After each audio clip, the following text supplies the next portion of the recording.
So it's a few days later and I've had an absolute nightmare. This is not the ending I had in mind. So you want to get yourself a new pair of boots? Well, me too. I've been surfing the web for months and months looking for a new pair, and I found about 7 pairs that I absolutely love. And I am going to be buying 1 pair of boots off this list for myself by the end of the video, but I don't know which pair to go for yet. I'm hoping by talking through each pair of boots, it's going to help me make up my mind. So yeah, I better get on with it. If you like this video at any point, please feel free to drop it a like. And now that's all out the way, let's get into the boots. So the first pair of boots I want to talk about are the 1992 Z boots from Veron. Now I've already got the regular pair of 1992s, but the 1992 Z has some awesome details on it that the regular pair don't have. Like this zipper on the front, which I absolutely love, and they're also an inch taller. To be honest, I don't need my regular pair to have any extra height, but I'm not complaining about it either. I also love the lacing system on these, and yeah, it's just a nice twist on a pair of my favorite boots. Now I know these are very similar to the pair that I've already got, but I can't get this version out of my head. I also wear my other pair so much that it might not be a bad idea to pick up a second pair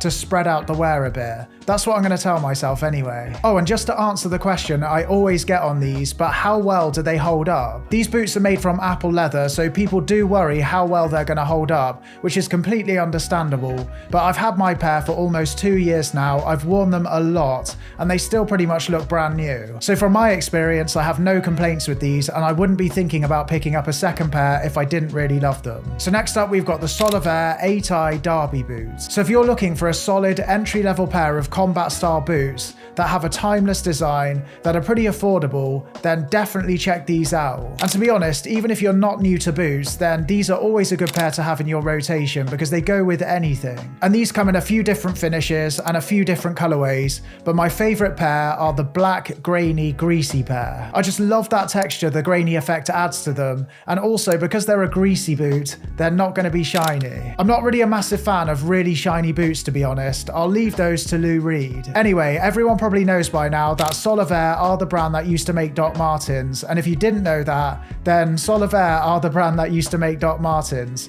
so that's why these look so similar to the 1460s. The quality of Soliva is better than the current Doc Martens, so if you're looking at picking up a pair of 1460s from Doc Martens, then maybe look at these instead. I think they're only about £10 more as well. I still do like a lot of boots from Doc Martens. They've got some great, more fashion-forward options, but when it comes to their classic range, I find it really hard to recommend those over a pair of Solivas. Also, another boot that I absolutely love that I've been looking into that remind me of the Solivas and the 1460s are this pair from Buttero. This is their chunky lace-up boot, and I do prefer the silhouette of this over the Solivas, but I don't prefer the price. This pair comes in at around £500 and the Solivas are about £180, so quite a big price difference, but these are handmade in Italy, so the quality is going to be top notch. I'd hope so anyway. These also have a Vibram sole, which I know a lot of people are going to be happy to see, and they just look like a solid pair of boots. Personally, boots are one of those items in the wardrobe that I don't mind spending a little bit more money on.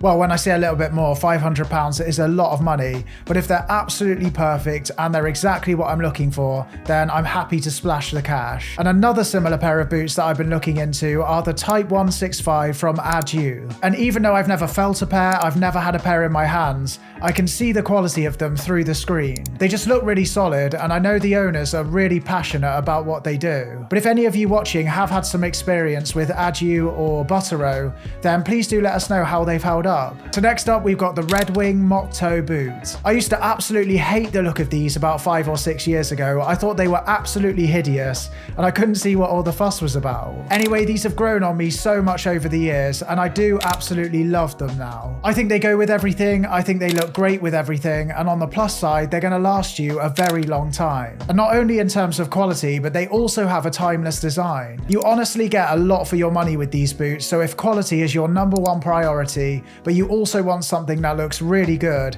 then check these out. Plus, Ryan Gosling loves these boots, and he's a good lad. So next up, we've got the combat style boots from Ori. If you follow a lot of other fashion channels on YouTube, then you've probably seen these boots already, and I think they look beautiful. The details on these boots are so nice, and I love the grain leather, and I also love that zipper on the back. I think the price point is really fair for what you're getting, and I'd expect to pay a lot more for a boot like this. I love the silhouette. I think they're going to be really easy to style. I think they'll go with everything.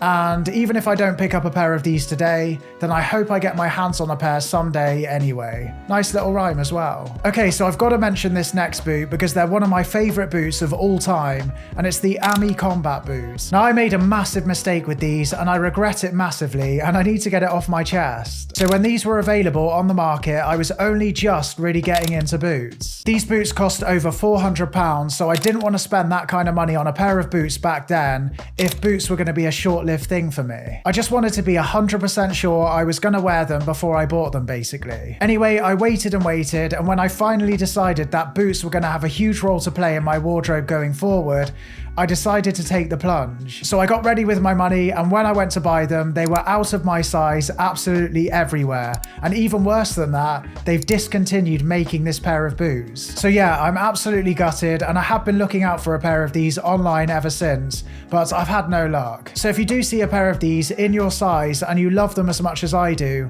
then don't let them get away. Now, Ami do have another pair of combat boots on their website that are available in my size currently, but I don't like the look of them quite as much. They're still a really nice looking pair, and I would recommend them, but when you've got your heart set on something, other pairs that look similar just don't quite do it for me. Anyway, it hurts me too much to talk about these any longer, so let's move on. Okay, so I just want to shout out some honourable mentions in a quick fire round before I decide which boots I'm going to buy. These are all boots that I really like, but they don't work for my style, but maybe they'll work for you. So the first pair are the Common Project's Grain Chelsea boots. These are really nice for a simple basic Chelsea boot, and I think they've got a nicer silhouette than a lot of other Chelsea boots out there. The grain, the sole and the shape makes them look a little bit more rugged, which I really like. Currently, I don't wear Chelsea boots. They're not my kind of thing, but if you love Chelsea boots, then definitely check these out. Next up, we've got the Louise boot from Andemühlemeister. I've actually tried a pair of these on, and the quality was incredible. I really like the back lacing on them, but unfortunately they didn't suit me, and in a way I was kind of relieved because the price point on these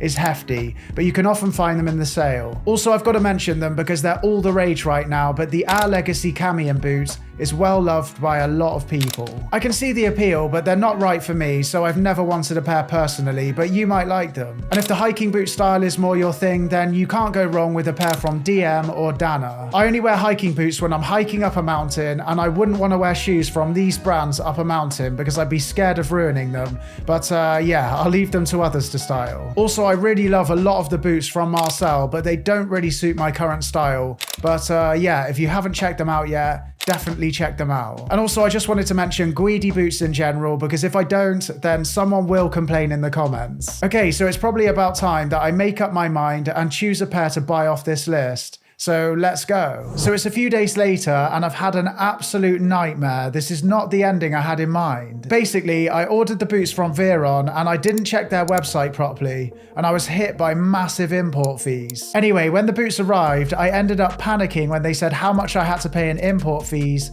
so I ended up rejecting the delivery, and the boots got sent back. So now I'm in a position where I have no boots because I rejected them, and a hefty fee to pay. And on top of that, I'll probably be charged another import fee for their return. Again, completely my fault. And to rub salt into the wound, I finally found a pair of the Ami boots in my size online, and I couldn't believe my luck. I then realised that the boots are based in the States, and after what's happened with the other pair of boots with import fees, I wasn't going to take the risk again. So it's goodbye Ami boots once again. So basically, the moral of the story is don't be an idiot like me. Always check the terms and conditions from the website that you're buying from, because otherwise you might be left with a hefty fee to pay like me and nothing to show for it. Anyway, I need to head out to get myself a pumpkin spice latte to make myself feel better. But thank you so much for watching. See you later.